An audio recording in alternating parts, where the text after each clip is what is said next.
Conforme nós vamos ampliando a escala, como aqui no exemplo eu estou trabalhando com a escala 1:20, a questão da materialidade começa a se tornar mais importante.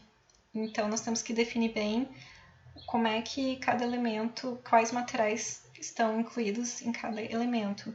Aqui no caso, nós vamos usar então bastante a ferramenta de composições para definir composições personalizadas. E então, nesse exemplo, nós temos composição de parede e de laje. São elementos compostos. Então, primeiramente, a gente tem que definir que esse elemento é composto. Para isso, nós vamos ali em parâmetros e a gente tem essa segunda opção aqui de tipo de elemento. E do lado nós temos as composições. Da mesma maneira que para a laje, nós vamos ter essa opção aqui de laje composta e uma série de composições, que nós podemos escolher já existentes ou criar novas.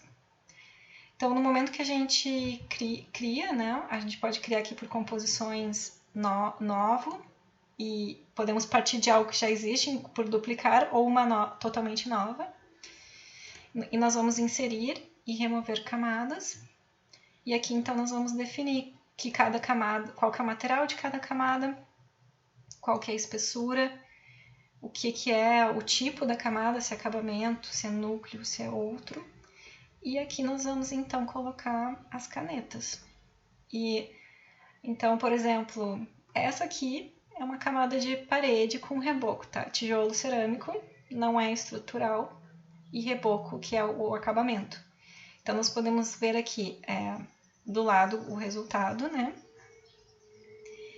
E então, nesse caso, eu coloquei para esse núcleo, embora ele não seja estrutural, ele vai ter uma caneta mais forte, porque ele é um elemento mais fixo, com uma materialidade mais forte.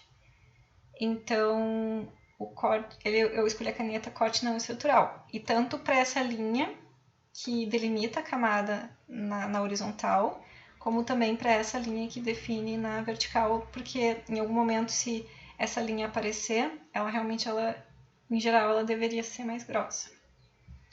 Tá, então aqui é um exemplo de uma parede bem genérica, tá? E a lógica é essa, eu tenho que destacar com linhas mais grossas os elementos que têm uma materialidade mais importante dentro do contexto da construção, né? Então a parte de cerâmica, de alvenaria é mais importante que o reboco é só um revestimento, é algo que pode ser trocado eventualmente. Então, a presença, a parede de tijolos é bem mais fixa, embora ela não seja um corte estrutural. É um corte não estrutural. Enfim, esse é o exemplo. Lembrar sempre de colocar aqui, marcar para que você pretende usar essa composição. Aqui no caso seria para a parede, então até eu poderia deixar desligado os outros, mas não vai fazer muita diferença no final. Então, ok. E agora vamos ver como é que ficou essa composição aqui dessa laje. Editar composição. Então, aqui é um exemplo de na verdade é um piso, né? Bem genérico. Aqui eu tenho um revestimento, eu não defini qual que é o revestimento. Coloquei a espessura e fui definindo as canetas. Então, aqui a gente tem o revestimento, argamassa colante ou argamassa de assentamento, argamassa de regularização, que vai deixar o piso liso, né, para a colocação do revestimento. Um lastro de concreto, porque esse piso está apoiado diretamente sobre o terreno, o solo compactado. Então, ele não precisa ter armadura, e nesse caso, ele é um elemento também pode ser considerado laje não estrutural. Ele vai ter uma presença não tão marcante como, por exemplo, essa viga aqui, que é de concreto armado. Ela deveria ter uma linha mais grossa, e o terreno, a linha mais grossa de todas. Em geral, é assim que a gente representa. E, por fim, então, essa camada, esse lastro de concreto, ele não se apoia diretamente sobre o solo, porque, na verdade, ainda tem uma camada intermediária, que é de cascalho. Aqui eu coloquei cascalho, na verdade, é brita. A gente costuma usar brita, só que, como eu não tenho brita aqui pronta, mas o cascalho ele tem uma textura muito semelhante de brita, ele tem uma característica bastante semelhante, então eu posso colocar e não vai interferir em nada aqui no projeto nesse momento. Então, Mas lembrando que se você quiser, por exemplo, essa argamassa de regularização não tem pronta aqui, tá? Então eu criei ela nessa ferramenta de materiais de construção que tem na barra de atributos. E ali vocês também podem editar. Por exemplo, esse concreto, pelo que eu me lembro, não era essa textura dele. Eu editei algumas texturas, tá? Então tudo isso pode ser feito aqui. As texturas que aparecem aqui, então, nessa vista, né? Vocês podem alterar aqui em materiais de construção. E aquelas que são de superfície, que aparecem no 3D e nas elevações, vocês podem mudar aqui, como a gente já mostrou em vídeos anteriores, tá? Então, esse aqui é um exemplo. Aqui também a gente pode definir o que é acabamento e o que é a parte de núcleo. Isso aqui seria outro.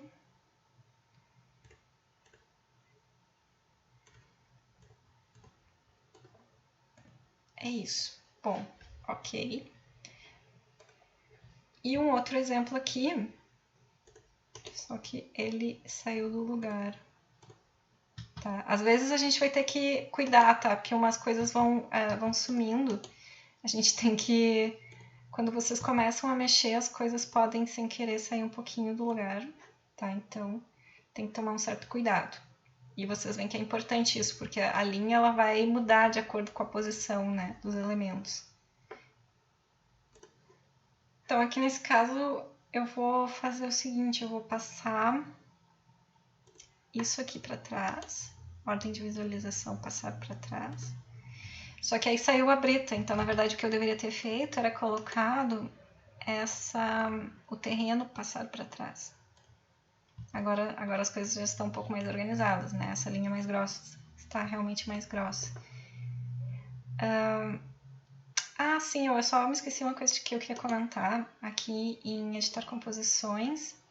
A caneta, tá? Também algumas canetas, assim, as outras em geral vão ser canetas finas, sem muito, não tem muito o que falar, mas essas aqui eu coloquei uma caneta 18 dividindo as duas camadas de argamassa, que tem traços diferentes, né? Porque são materiais muito parecidos e então a demarcação entre um e o outro não precisa ser tão destacada como as outras. E além disso, como são linhas muito próximas, se eu colocasse uma linha preta, né, ela poderia se acumular. Então, é uma questão também que a gente... não é algo que é uma convenção que tem que ser essa cor, é simplesmente algo que nesse momento eu acredito que vai ficar um pouco melhor a visualização. E a linha branca que eu coloquei aqui, separando então o cascalho do terreno, porque realmente a definição entre o que é cascalho e terreno também não é algo muito que ficaria claramente delimitada numa construção. O cascalho vai se misturar um pouco com a terra naquele momento, então quer dizer, a gente pode deixar uma linha bem menos destacada ali, porque é mais condizente com o que aconteceria na realidade. Então, ok. Então, vocês veem que essa linha aqui ficou branca, é uma possibilidade, tá? Uma maneira de interpretar. E aqui nesse outro exemplo, então, é uma situação onde nós temos... a laje não está... o piso, né, não está apoiado sobre o solo, ele está vencendo um vão. Nesse caso aqui, realmente, nós vamos ter uma laje de concreto armado. Então, é o mesmo material da viga. E aqui nós vamos ter linhas mais grossas, né? De elemento estrutural. Então, eu vou selecionar essa laje e vou mostrar a composição. Aí também um exemplo bem genérico, né? Semelhante àquele que nós vimos anteriormente, só que agora em vez de nós termos um lastro de concreto, nós temos concreto armado estrutural, que vai ter uma linha de corte estrutural, né? De laje em corte estrutural, e um acabamento de revestimento de reboco. Então, quando a pessoa estiver nesse ambiente, ela vai enxergar... Não vai enxergar a alvenaria, vai enxergar o reboco, né? E da mesma maneira que ela não vai enxergar a laje de concreto, mas sim um reboco. Então, por um primeiro momento, esses aqui eu acho que já são exemplos bastante suficientes